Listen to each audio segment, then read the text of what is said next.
star this season. Tonight, he showed the world what he could do. My God, a freshman. An extra gear for the freshman. Touchdown. And the freshman is off. Foot race. They're looking at shoe bottoms and nothing else. Into the end zone. Touchdown. The freshman just ran it back to Philadelphia. All right, everyone, welcome back to the Future Freshman Podcast, and welcome into episode 6. We want to thank you for continuing to listening. We see quite the jump up when it comes to the listens, whether you're on the C2C feed or if you're on the regular ones as far as Apple, Spotify, Amazon Music, and I believe Google Podcasts. So thank you for listening in. Also, the YouTube, thank you for coming in as well. I hope you guys are enjoying the brand new intro. So today I brought on a very special guest. And he is a guy that I saw first thing. So when I look for brands and stuff like that, even before I joined the team on that one, this guy is the guy that stuck out to me. So I call him more the face, and that's no offense to our guy, Austin. Love Austin to death. But I saw this guy right here. So he is one of the founders and original contributors for Campus to Canton.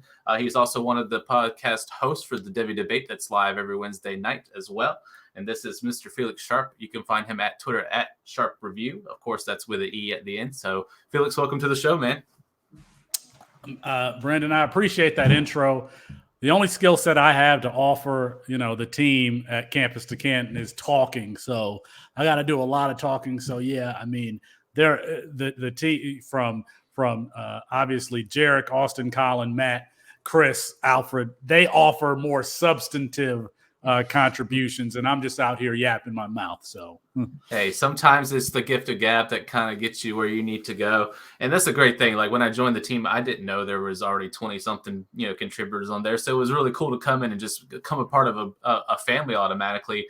But I always saw you as the guy that was the most outspoken. You're always the one that's doing, and that's the cool thing. And you can kind of tell the guys that you're really active on Twitter. You're explaining Campus to Canton and like a really easy point of view, and that's what I like, is that people can just understand just by listening to you say something for 30 seconds, and then boom, they understand the concept and things like that as well.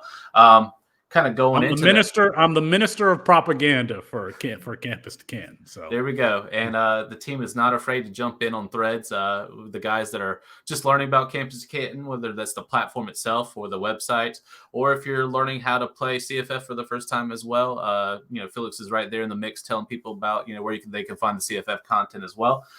So let's do some quick housekeeping, and we'll kind of move on to segment 1. Of course, I want to thank Sick Edits HD. Of course, that's with a Z. I said something about him last week, that he is the guy that supplied the actual hype video, the actual video portion of the new intro for the Future Freshman Podcast. So like I said, I hope you guys are enjoying that. Go check him out. He's over on YouTube.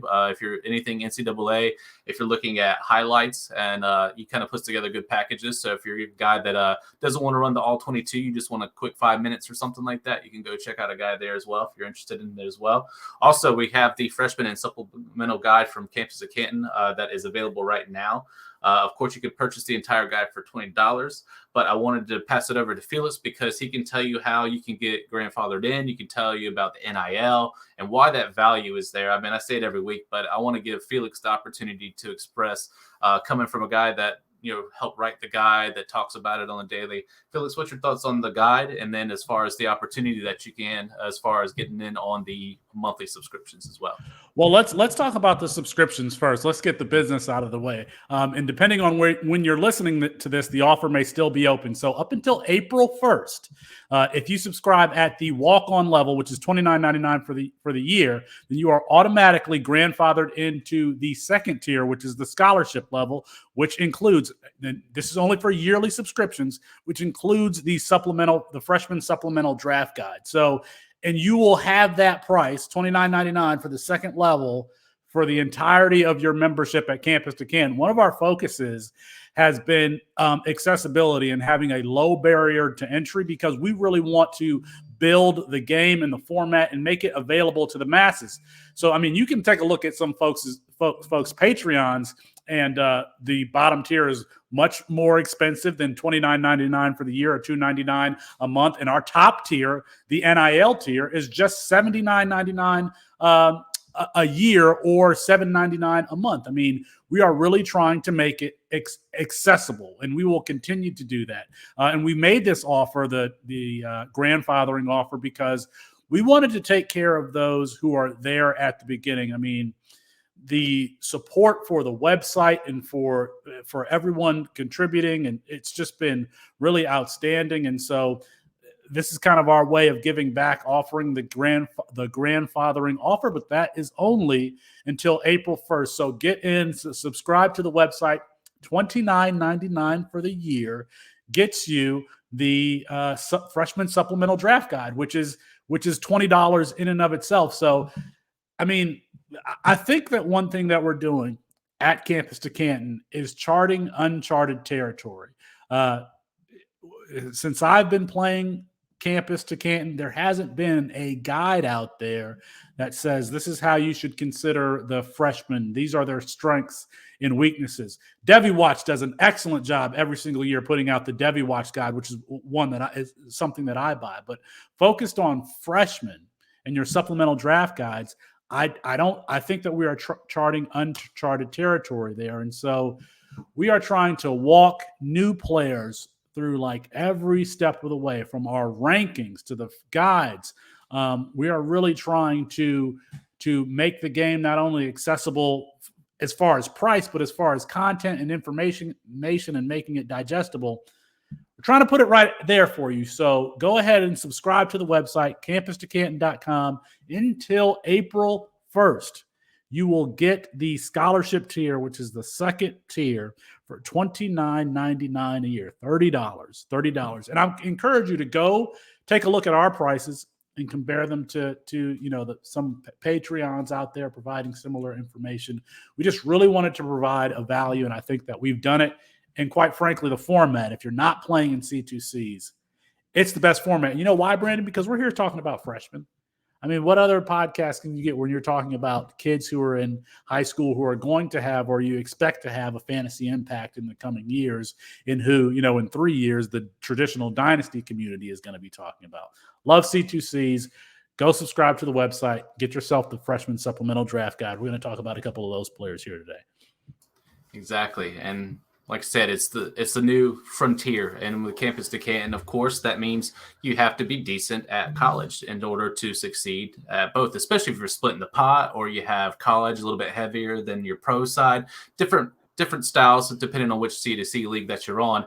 But it's important that, if you invest in this, it's affordable, just like Felix was saying. And that way you can focus more on actually getting, the entry fee that you need to get into your leagues, whether that's Fantrax or you're over on MFL or on Sleeper, whatever platform that you choose to do. So, and it's great that we have this window where we finally have people talking about freshmen. And I think it's long overdue, because long are the days of just looking on 24/7 or Rivals and just kind of picking down a list and hoping that one of them hits and stuff like that. Now we have the official, which is more analytics and metrics and things like that. And then now we have a CFF perspective to kind of help you.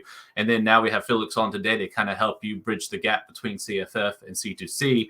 And if these guys can produce on both levels, both in the NFL and the college level as well. So right before we start in segment one, I do want to bring up the last bit of housekeeping. Of course, we do have the code CFFU for Prize Picks. So Prize Picks, of course, is a fantasy app that you can do your props and bets on.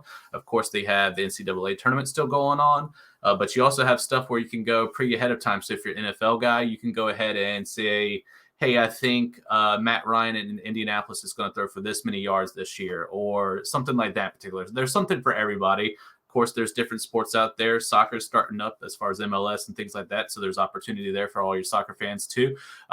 So, go check it out. The code is CFFU. You get a matching deposit up to $100. Build your bankroll. College is coming. NFL is coming. I hear USFL might be on the cards as well here next month. So if you're just a football junkie and you just want to watch any type of football, regardless if it's spring or not, this might be the ticket to kind of do that now. So please go check that out as well. All right, Felix, it's time to move on to segment one. Are you ready, good sir? All right, let's rock and roll. And I got to take myself off mute. I am ready. Let's do it. Let's do it. All right, so we're going to talk about one, Jordan James, who actually flipped his commitment from Georgia last second to Oregon. So we apologize, Jared. You already had plenty of running backs. It's okay. We have another running back we'll talk about in just a few minutes that's going to Georgia as well. So Mr. Jordan James is a 4-star recruit, 24/7 sports grade with 0.9226. He is 5'10", 205 pounds. From spring camp, I hear he is over 205. I know a lot of times on 24/7 they do not update it as much as they should, and there's some guys from 24/7 that's omitted it such. So just kind of keep that in mind that he could be over 205. He is the 16th overall running back in this 2022 class. Let's look at some of his varsity total max through max preps. So total rushing yards, 3,424 yards. Rushing TDs, 50, which I love to see. That was great. Average rushing yards of 9.2. 372 carries, and he had a rushing yards per game is 122.3. So the rushing yards per game and the rushing touchdowns are something that I look for. And one of these guys that I'm bringing to the table, and looks like Jordan James got busy when it came down to his high school for sure. Let's take a look at the analytics real quick, and then we'll kind of get into the scouting report and talk about what Felix wrote up here and the actual guide itself. So at big wide receiver guy, which is our boy Matt, we have him at 20.2 miles per hour. He's above the 20 mile per hour marker. Great to see. And another one is 7,562 newtons. Of course, the newtons is mass versus speed. So, of course, this is how quick he is versus how much he weighs. He is well over the 6,000 newtons marker. So that is also going to go as well. He has potential to add growth to his frame. And I think that's what Oregon's going to do to kind of fill it out. And we'll talk about depth perception as well. I could read you 24/7 stuff, but I want to hear Felix because Felix was like, hey, I want to talk about Jordan James. I actually wrote him up in the guide. So I want to pass it off to you, Felix. What is the thing you see in Jordan James? What are you thinking as far as a fit at Oregon versus Georgia? And then what do you think your thoughts on CC or just CFF in general? What do you think? Yeah, I just think that this is just a very well-rounded back, and he exists on the spectrum of player at the running back position that I like. Speed is not necessarily his game, but he has enough speed, 20.2 miles per hour. That's fine with me. In the guide, I compared him to Ramondre Stevenson and Mayan Williams. There are these players who are thumpers who don't necessarily need to lower their shoulder into you, and they still kind of run you over. They're just kind of like bowling ball frames that players kind of fall off of. That's what Jordan James really is. And I think that he's well-rounded. He only has, I think, like 20 career receptions in high school. But when he does catch the ball, I mean, you see that he has very natural soft hands. There are times in his highlight film where you see him lining up in the slot. And he was committed to Georgia. That's interesting to me because Georgia is running back you, so they were interested in him. And then when Georgia got in the Andrew Paul sweepstakes late in the game, Jordan James flips his commitment to Oregon. I'm not really scared of anything on the Oregon depth chart with Travis Dye transferring to USC. I mean, I think Byron Cardwell is fine, but I like this kind of player. I like this kind of running back who's thick, who could probably get up to 215.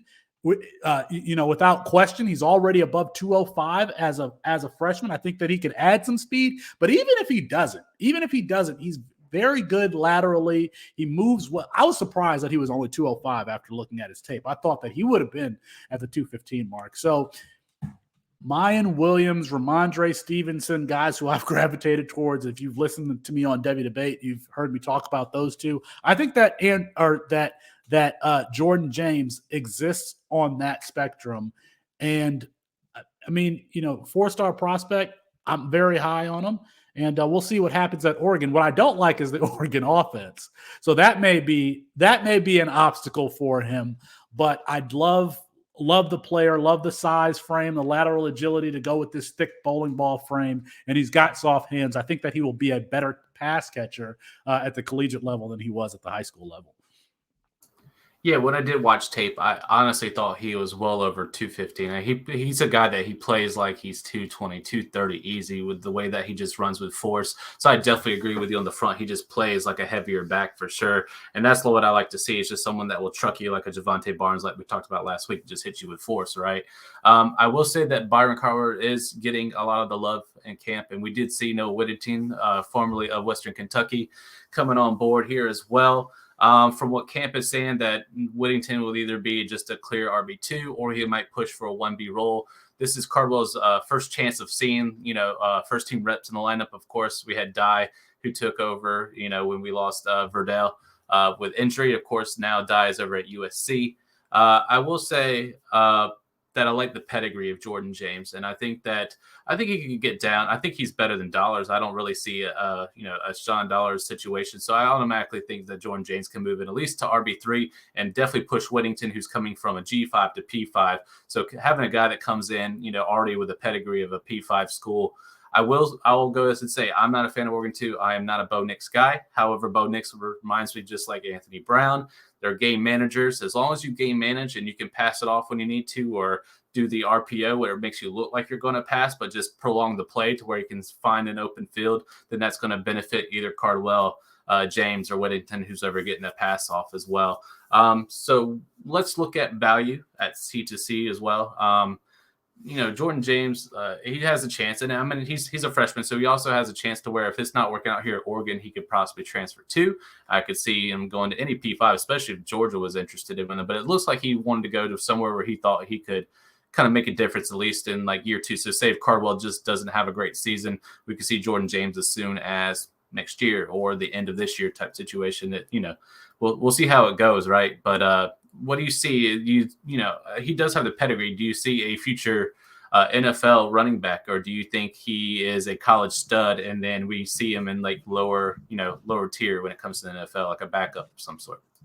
Yeah, well, I should make the distinction between CFF, Devi, and C2C.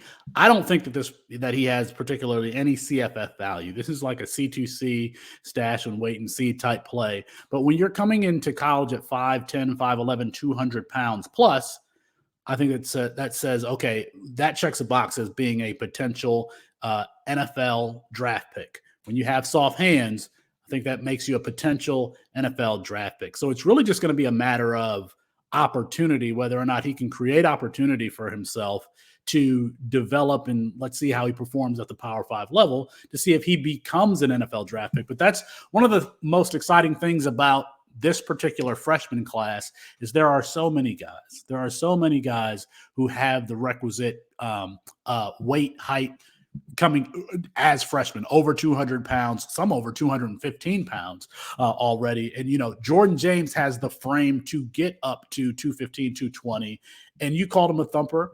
I see the same thing. That style is going to play at both the college and NFL level if he can put the weight on, and develop some speed. So, yeah, I mean, I don't think that he's a CFF guy. I have no idea what Dan Lanning is a defensive coordinator. He brings in the guy from Florida State. I don't have a whole lot of faith in either of those two in developing an offense. We'll see. But I do like Jordan James. Yeah, I think this year, everyone's kind of dialing in on Cardwell. I think people are focusing on there because, like you said, it's Bo Nix. It's a defensive-minded coach. So the wide receivers are kind of be either your take, whether you think they're being slept on or you just think they're, not going to be as high as they need to be. So, the production's been out of the backfield, and that's from Dye and Verdell. So they think Cardwell's next one up. It's just all going to come down if Jordan James is going to, kind of push his way into RB2 or a 1B situation. But he does have a few guys he's got to go through. I just don't think he'll have an issue with Dollars. Whittington will be an interesting one. I do like Whittington coming out of WK. I don't see Cardwell taking 90% of the snaps at running back. No, I mean he's going to be a first-time starter. So right. I think that Jordan James could have a role for himself, and we'll see what he does with it. Yep. So as far as freshman purposes, whether you're going CFF, I would say he's closer to who we talked about, and you did a write-up on him as well. I forgot his name. From Georgia Southern. We talked about him in the – Terrence Gibbs? Yeah, so it's a 4th-round situation for Jordan James, I think. I think you might want to take him a little bit higher, maybe late 3rd, just because of the pedigree. And it's Oregon. There could be some change in the next couple of years. We'll see how it goes with Lanning. Maybe Lanning brings in like just a stud, or it works out with the offensive coordinator, and maybe we just see a different Oregon. But we have to see. It's a prove-it situation right now when it comes to Oregon, so we have to kind of wait and see. But for CFF, I'd say 4th round, and C2C, do you think he's a waiver? Do you think he's a certain round? What is your kind of grade on him if you had to go C2C on him? I mean, my standard supplemental draft is 15 rounds, and I don't think I have 15 rounds worth of players that I would rather take, over Jordan James. So I haven't put together, per se a supplemental draft ranking list yet, but he should be drafted. He should be drafted in supplemental probably not in the first 5 rounds, but yeah, after that. Yep. But don't expect college production from him, especially not year one or not early on. And again, we don't know what that offense is going to be, and I don't really have high hopes for it. So kind of take that with a grain of salt. Still, a name to remember is Jordan James. The kid's got all the tangibles to be successful. It just, he did choose Oregon. Like I said, a lot of us were like, but at the same time, this could be a good outlet for him moving forward. So just remember the name Jordan James. You can get some value there if you're looking for if you're just a guy that just wants an Oregon running back for the future. This is a guy that you can get in the 4th, maybe late 3rd. You maybe even get some value if you're doing supplemental with your freshman drafts, where you can get him later if you're doing like rounds of 15 or 16 like we usually do on Fantrax. So definitely can get him in those rounds. Just make sure you're drafting him. Don't sleep on him because he's not going to be there for waivers for sure. All right, let's move on to our next guy, and that is Mr. Andrew Paul, and he is a higher 3-star recruit. So he is 24/7 sports grade of 0.8784. He is 6 feet, 190 pounds, and this is Georgia, so that kid is not going to be 190 pounds much longer. But if you can see on the YouTube video the definition, and then Mitch is the guy that he's going to say his arms are an absolute beast. So at least Mitch is going to be happy about this guy. He's an absolute stud already. Let's look at his max preps, his statistics here. Total rushing yards, 4,620. Rushing touchdowns, 66. And I was like, holy smokes, that's probably one of the highest ones I've actually been able to kind of put here on one of the slides as well. Average rushing yards at 7.4, 623 carries, and an average rushing yards per game of 112.7. So he's going over 100 yards per game, which is great.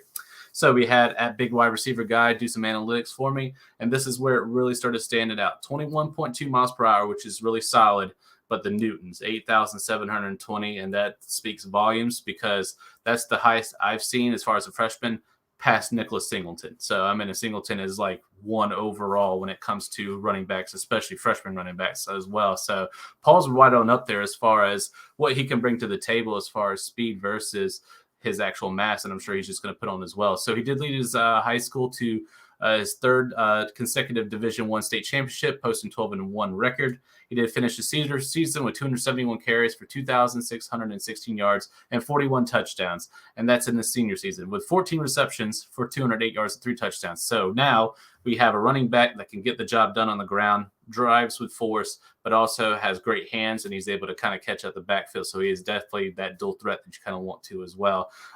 Just as a junior, he notched 883 yards and 11 touchdowns, and only did 182 carries as a sophomore. So he has continuously became the bell cow. So let's pass it over to Felix because he did a great write-up on here on Andrew Paul and why he could sneakily be one of the best running backs in this 22 class. So tell me what you think, Felix, and what you think as far as C2C, and then we'll go on into the depth chart and what we're looking at as far as production. I got to make one correction, though, first, Brandon. He is not 6 foot 190. He is 5'11", 220. And that's he is listed at 5'11", 220, both on 24/7 and on Georgia's website. So that's actually one of that is. And I went to public school, so I'm not that smart, but I'm sure that would increase his Newtons by a significant amount. Is that right? Yeah, I think that's where I might have put that in wrong myself, but apologies, everyone. But yes, 5'11", 220, which makes it even greater. So, and when I mentioned earlier this class having so many players who have the size, weight, all that requirement coming into college, he is right up there on that list. 5'11", 220, ran for 2,600 yards as a senior in the at St. Parish Episcopal, which is the same high school that Preston Stone went to, if you're familiar with Preston Stone at SMU. As a junior, was at Parish Episcopal, but sat behind, I can't remember the kid's name, but that kid ended up getting a scholarship to Dartmouth and playing at Dartmouth. Was at Keller before that, and was headed towards being a very good player at Keller. It's 5'11", 225, and it has a 21.2 mile per hour. I mean, this dude is a beast, and he was slept on because he didn't have a great season until his senior season. Had he committed in July, I mean, you're talking about like Houston Baptist being the level. He actually had one FBS offer. It was from Colorado, but they were like lukewarm on him. But at that point, it was like, again, Houston Baptist is the level of school that he would have gone to. Has the season that he has late in 2020, and then everybody, Michigan, Notre Dame, Georgia, Clemson, all of these schools end up coming for Andrew Paul. It's interesting because, one, he's going to RBU, so there's, we've got Dejon Edwards there, we've got Kendall Milton there, we have another freshman in Branson Robinson there, and what I think Andrew Paul adds that Branson Robinson doesn't, and Branson Robinson himself, just a unit, just an absolute unit. Andrew Paul has more speed, more lateral agility. I would compare, Branson Robinson is very much like the juggernaut, probably going to take a lot to get up to speed, but once he does, it's going to be hard to slow him down. Andrew Paul has, at least to me, has more athleticism in that 5'11", 220-pound frame. So, again, not a CFF option, but really very few Georgia running backs are, the way they split up the backfield. But, man, check boxes, over 21 miles an hour, 5'10", 220. All right. How much, and then ran for 2,600 yards. And this is the same, the Texas Association of I forgot what the other P stands for, but it's the same division that Shedeur Sanders, Deion Sanders' son, played in there in Texas in the Dallas area. So there's a lot to like about this kid. He looks explosive. He's fast. He's going to put on additional athleticism at Georgia. The only thing not to like about him is the fact that depth chart is absolutely stacked. Absolutely stacked. And can he crack it? Can he crack the lineup? Can he even crack the lineup above his freshman counterpart there in Branson Robinson? I think that the cat is kind of out of the bag on Andrew Paul. So, he's only a three. Well, at least when I did the write-up on him, he was a 3-star prospect. He might have come up since then after all of these schools offered him. So he was, could have been a value early on. But now, you're going to have to, in supplemental drafts, in C2C supplemental drafts, you're probably going to have to take him in the second, third round, somewhere in there. The cat is out of the bag on this guy. People know about Andrew Paul, and you should. He's an absolute unit. An absolute unit. We'll keep saying it because that's the motto, the absolute unit. So Kendall Milton is the junior. He is the incumbent starter. He's the guy that people in camp are saying he's going to be there. You are going to see some Kenny McIntosh. He's a senior, though, so we only have 1 year production of McIntosh. You don't have to worry that for long.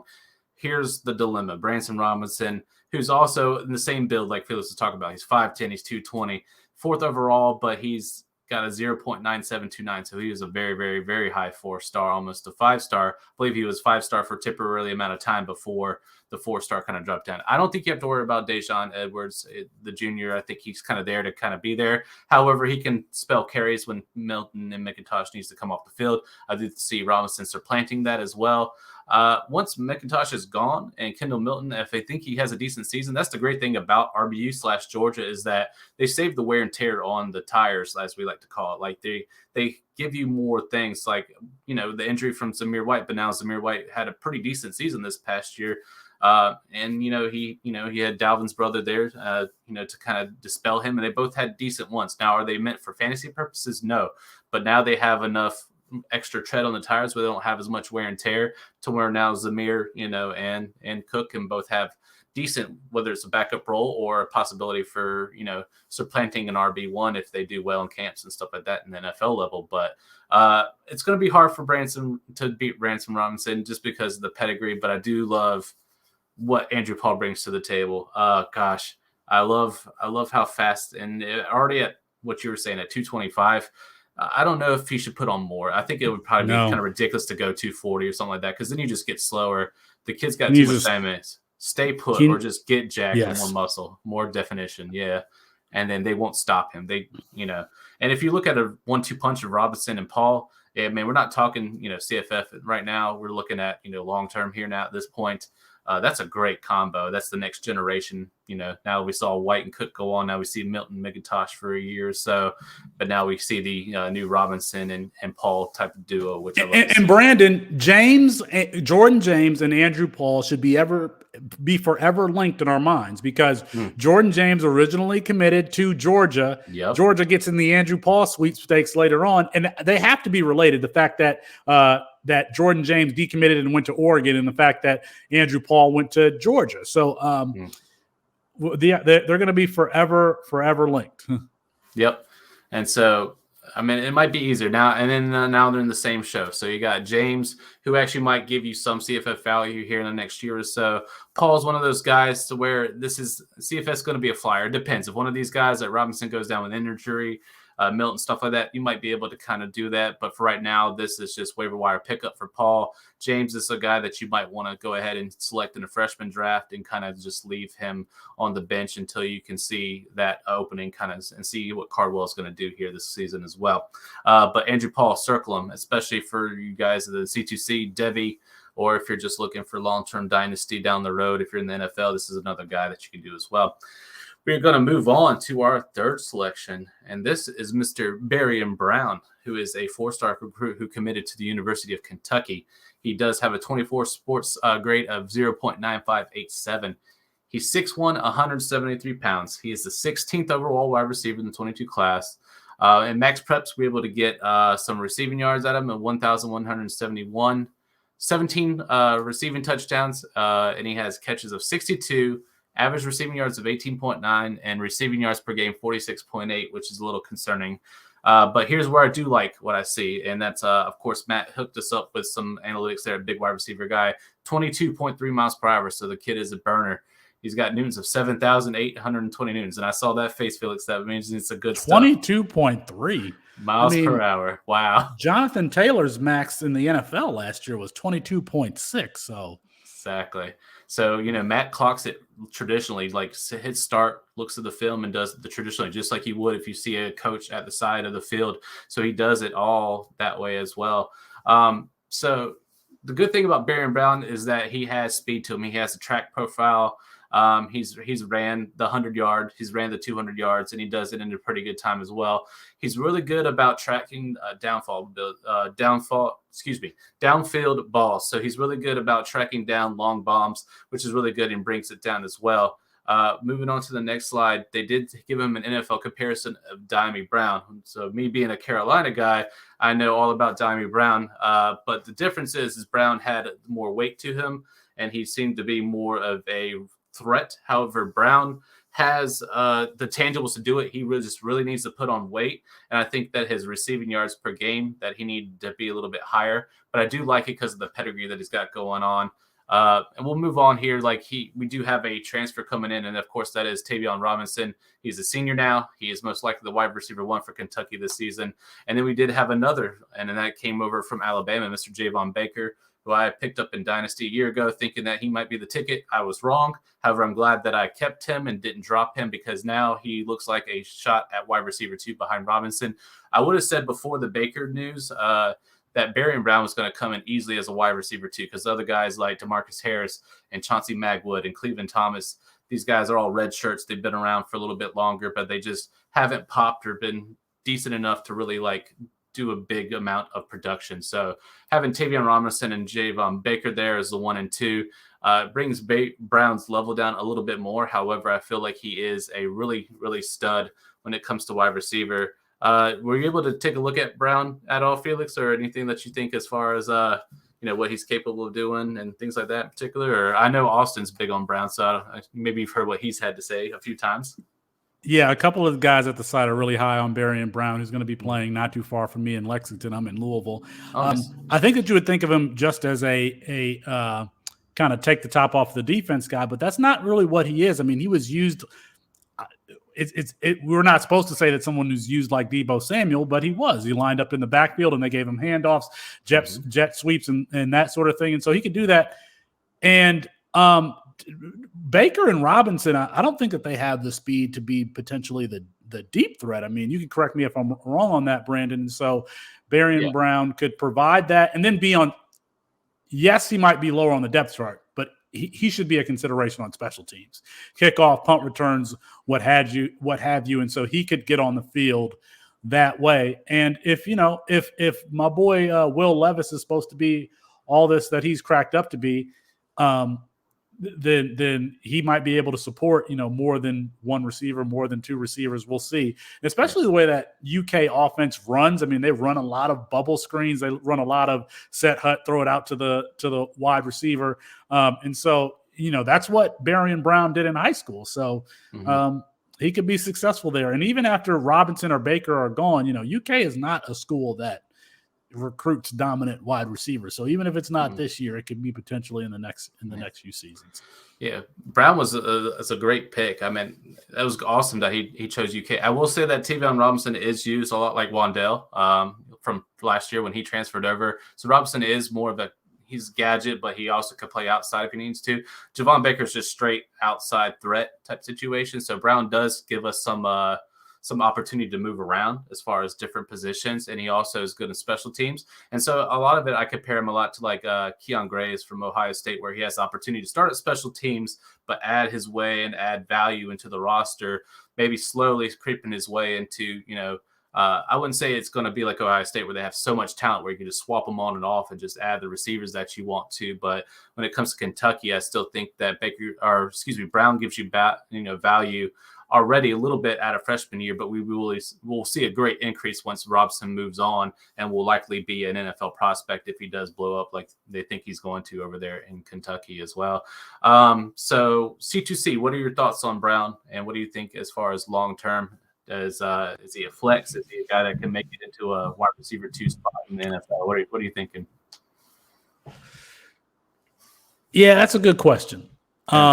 Whereas a player like Wandale Robinson has kind of this quick twitch ability, as fast as Barion Brown is, I don't see that Deontay Johnson, Calvin Ridley type ability where they're just he's more kind of like a straight line explosive guy.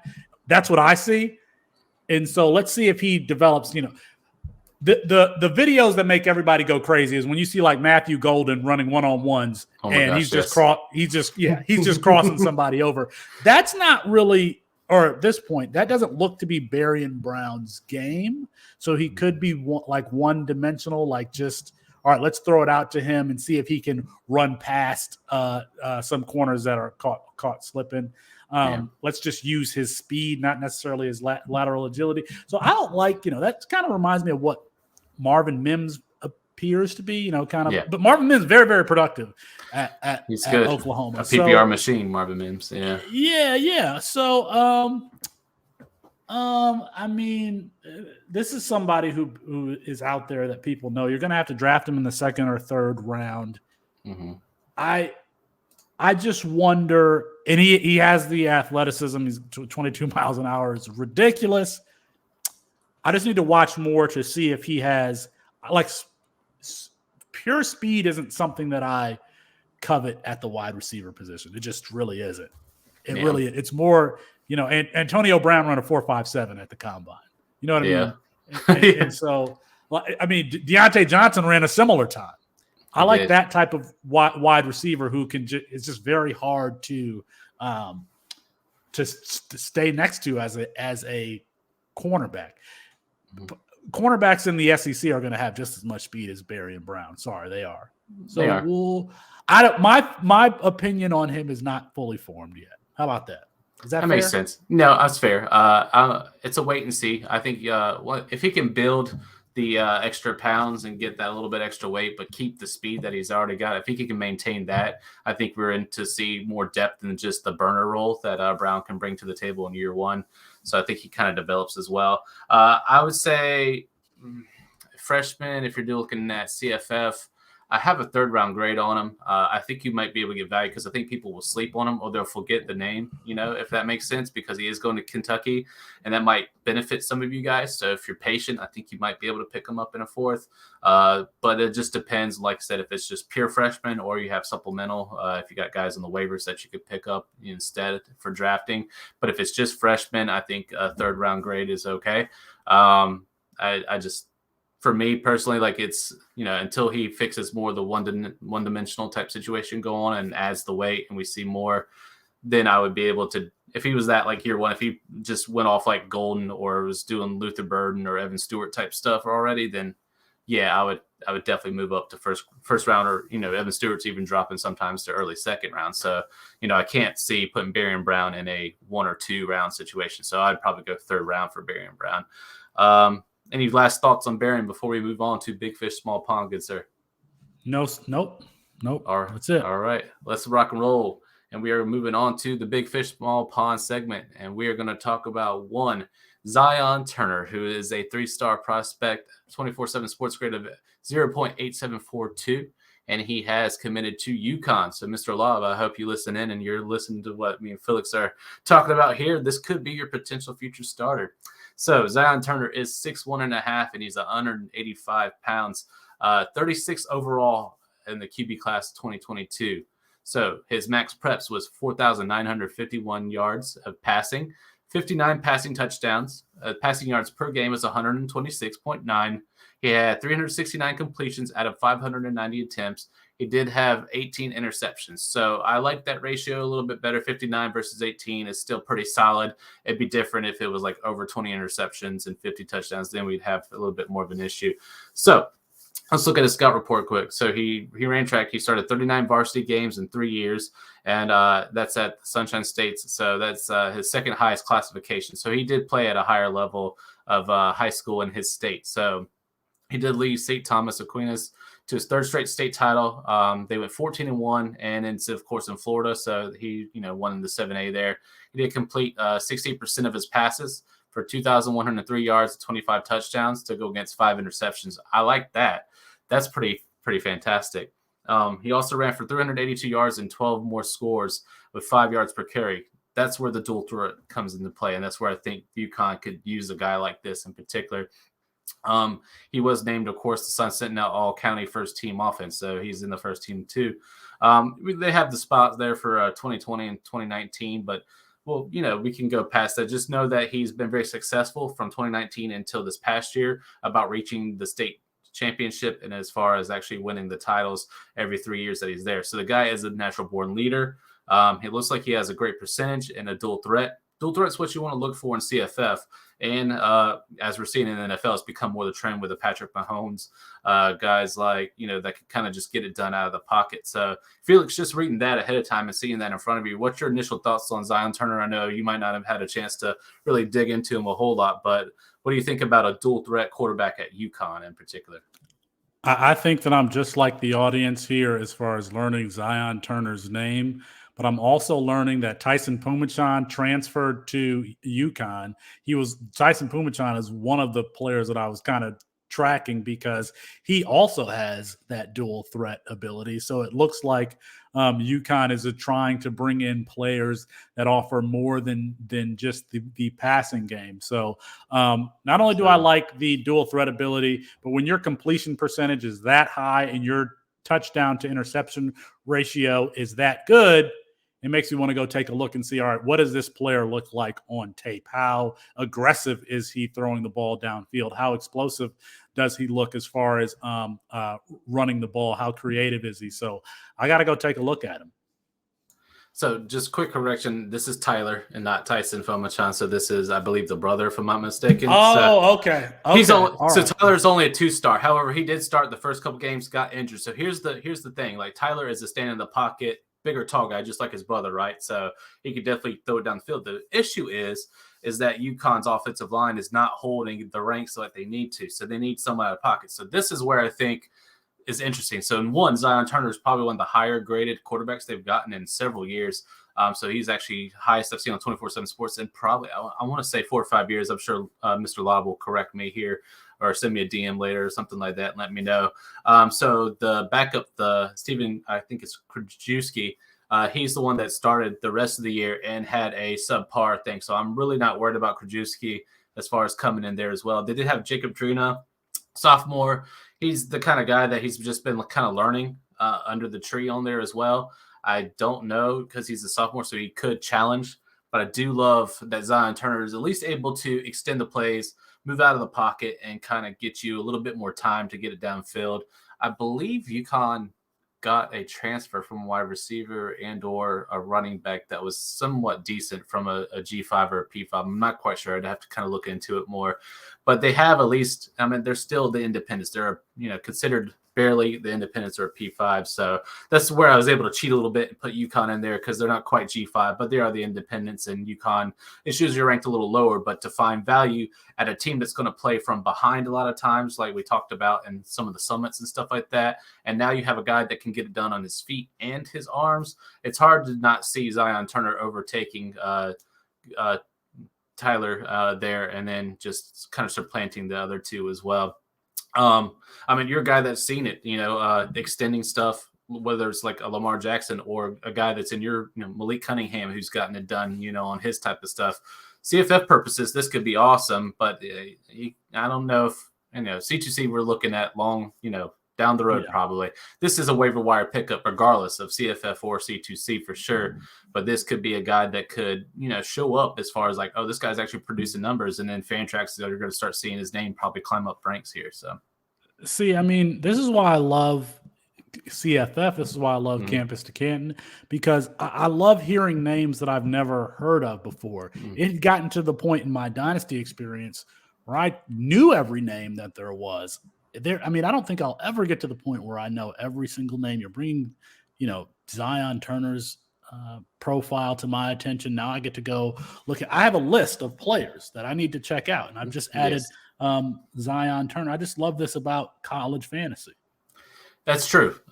This is guys that you don't have to worry about necessarily moving to the NFL level. I mean, it would be great to see a guy like Zion Turner come from a 3-star from UConn, and all of a sudden he's like.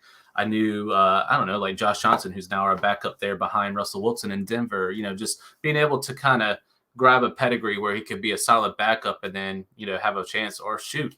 Now that we have spring XFLs coming back, USFL, so there's opportunities for, mid-level professional football and stuff like that. So there's more opportunity for a guy to shine now as far as, at a pro level.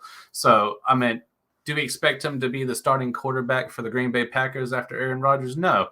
But, does he have an opportunity to possibly, make a case in college and really, give an opportunity for UConn to stretch plays and at least try to come back from behind and get some points on the board? Yeah, absolutely. And that's what CFF is all about, opportunity. We need to stop apologizing for CFF players. College fantasy is fantasy football, and it doesn't matter if these guys are going to the NFL. It is exciting. If you like football, then you like college football, college fantasy. Who cares if Zion Turner becomes an NFL quarterback? True. College fantasy is fun in and of its own right, regardless of NFL potential.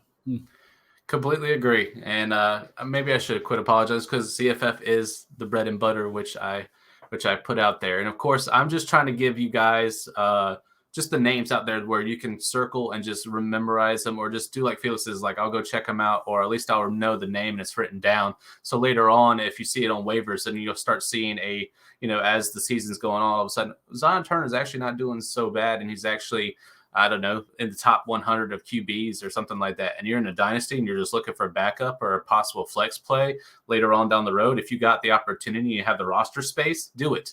But just like we said last week with Mitch, don't clog up your rosters. Make sure you're waiting for the right opportunity. So this is a guy that you could probably spin a fab on in the later times here in CFF, but it's a name that I think could possibly emerge. And I just want you guys to be ahead of the game and know the name before it happens. And I want to thank Felix, of course, for coming on to the show. Felix, tell the folks where they can find you, any stuff that you got going on. I know you're working on another guide, so just the projects coming up and how excited are you for Campus to Canton this year, man? So you can find me at Sharpe Review on Twitter. The freshman and supplemental draft guide is in the books. That's done. You can buy that at the website for $20, or just go ahead and get a membership, and it will come with your membership.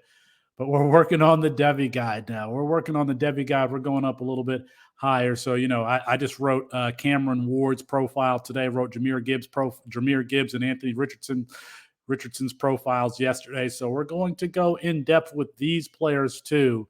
Obviously, Devy being more focused on NFL potential. Man, you got to love it. This stuff is so fun. And we're going to keep creating this content for you at campustocanton.com. We're going to keep growing this format. We're going to keep bringing college fantasy to more and more people, more and more. We're going to get a larger audience. And quite frankly, Brandon, I got to thank you for lending your credibility to the website and everything you've done with CFF University and just coming on board. That's a big part of it too. You're a great team member. And so I got to thank you for that. Thank you for the kind words, making me blush. I appreciate it. Once again, I want to thank Felix for coming on. I just wanted to give you guys, different perspectives. So each week we have different guests, whether they're CFF oriented, but Felix is the guy that I see all the time when it comes to C2C. So I wanted to have him because I wanted his take in why you should look out for Andrew Paul and James and the guys that he wrote up, because it's important to have that perspective.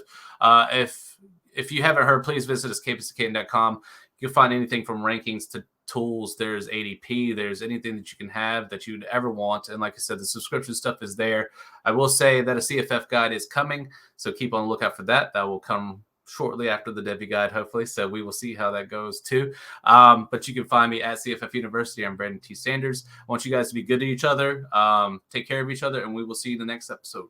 Peace.